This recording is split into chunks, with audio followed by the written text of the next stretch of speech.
નમસ્તે વિદ્યાર્થી મિત્રો, આજે આપણે જોવાના છે 8.1 નો દાખલા નંબર 4.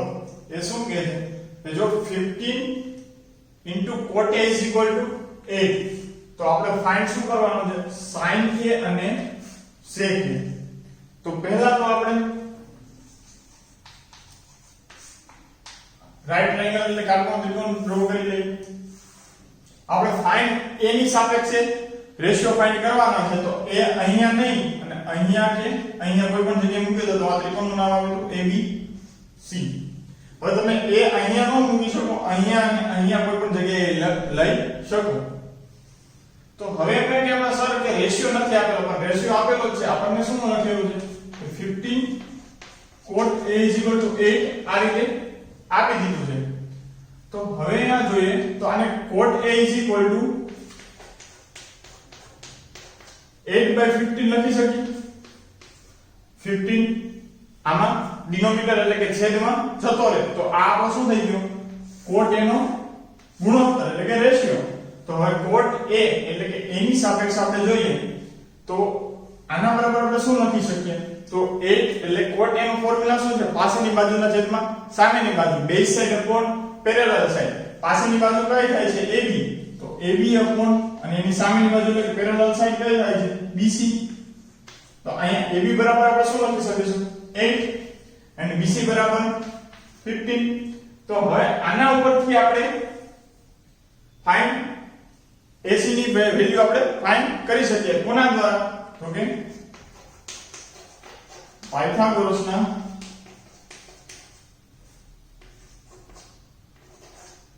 પ્રમેય.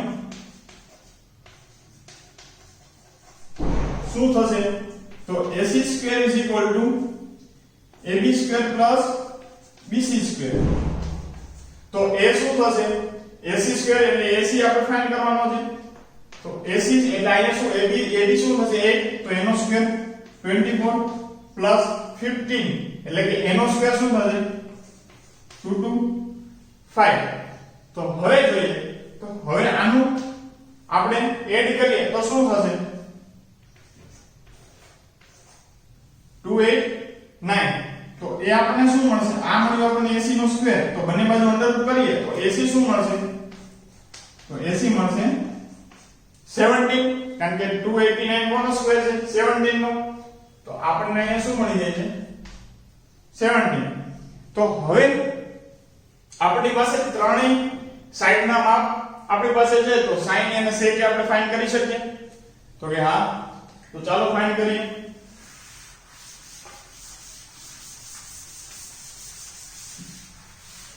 તો sin A શું થઈ જશે,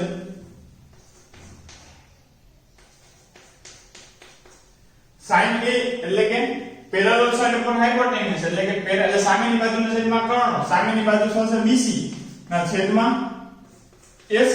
તો BC ની વેલ્યુ શું છે 15/17, 15/17. એવી જ રીતે sec A શું થશે, તો કે હાઇપોટેન્યુસ અપોન બેઝ સાઈડ, કર્ણના છેદમાં પાસેની બાજુ, કર્ણ AC અને એની પાસેની બાજુ થશે AB. તો AC આપણને શું છે 17/8. તો આપણને કઈ વેલ્યુ આપણે ફાઇન્ડ કરવાની હતી, sin A અને sec A એની વેલ્યુ આપણે ફાઇન્ડ કરી દીધી. હવે જોઈએ નેક્સ્ટ દાખલો. તો હવે જોઈએ આપણે એક દાખલા નંબર 5.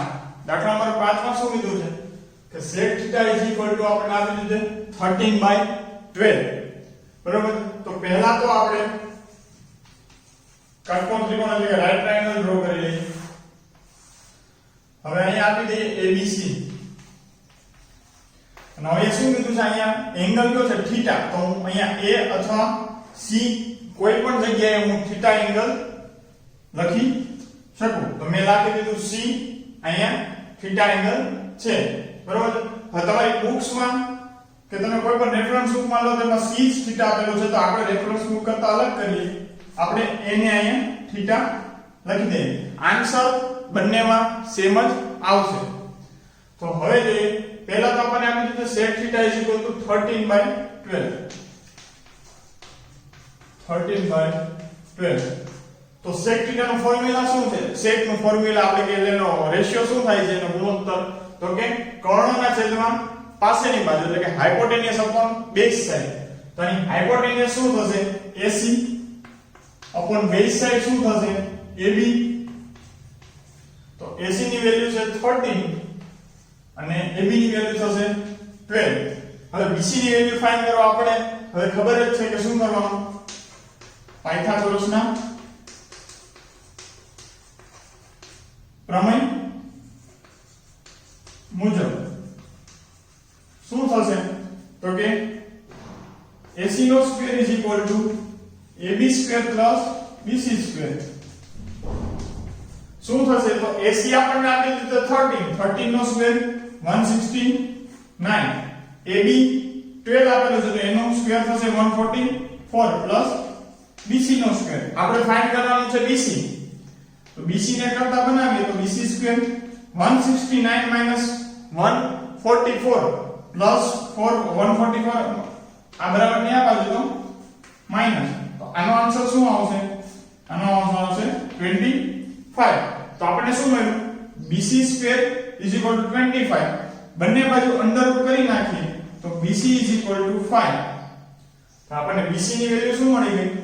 5. તો હવે આપણે શું ફાઇન્ડ કરવાનું છે કે અન્ય ત્રિકોણમિતિ ગુણોત્તર એટલે કે આપણે અધર્સ ટ્રિગ્નોમેટ્રિક રેશિયો ફાઇન્ડ કરવાના છે. તો આપણે જ્યારે સેકન્ડ લેક્ચર જો તમે ન જોયો હોય તો તમે સેકન્ડ લેક્ચરમાં જોઈ શકો છો. તો આપણે બધા ટ્રિગ્નોમેટ્રિક રેશિયોનું શું થાય ફોર્મ્યુલા એ આપણે જોયા હતા. તો પહેલા તો ટ્રિગ્નોમેટ્રિક રેશિયો કુલ 6 છે, એમાંથી એકનું આપણને વેલ્યુ આપણને આપી દીધી છે. તો બીજા 5 આપણે ફાઇન્ડ કરવાના છે. તો પહેલા તો sin થી શરૂઆત કરી. sin θ. તો sin θ શું થતું કે એનું આપણે ફોર્મ્યુલા આપણે રેશિયો જોયો શું હતો તો કે સામેની બાજુના છેદમાં કર્ણ પેરેલલ સાઇડ અપોન હાઇપોટેનિયસ. તો સામેની બાજુ કઈ થશે? BC. તો BC ની વેલ્યુ 5 અપોન કર્ણ શું થશે? 13. પછી જોઈએ cos θ. cos θ શું થશે? તો આપણે જોયું હતું કે cos θ = 1 અપોન sec θ. એટલે sec θ નું જે વેલ્યુ હશે એનાથી ઉલટું થશે. તો sec θ શું છે? 13/12. તો cos θ શું થઈ જશે? 12/30. પછી થર્ડ જોઈએ. પછી જોઈએ tan θ. tan θ શું થશે? તો કે parallel side upon base side એટલે કે સામેની બાજુના છેદમાં પાસેની બાજુ. તો સામેની બાજુ કઈ છે? BC. તો 5 ના છેદમાં પાસેની બાજુ એટલે કે 12. ચોથું જોઈએ આપણે cot θ. cot θ શું છે કે 1 upon tan θ એટલે કે tan θ નો જે આપણે રેશિયો મળ્યો એનાથી ઉલટું એટલે કે આ 5/12 છે તો 12/5 થઈ જાય. હવે જોઈએ લાસ્ટ જોઈએ cosec θ. તો cosec θ કોનું થાય છે ઉલટું? તો કે sin θ નું cosec θ = 1 upon sin θ. તો sin θ 5/13 તો cosec θ 13/5. તો આપણે કુલ રેશિયો 6 છે. એક રેશિયો એટલે કે tan θ નું વેલ્યુ આપી દીધી છે. તો બીજા 5 આપણે ફાઇન્ડ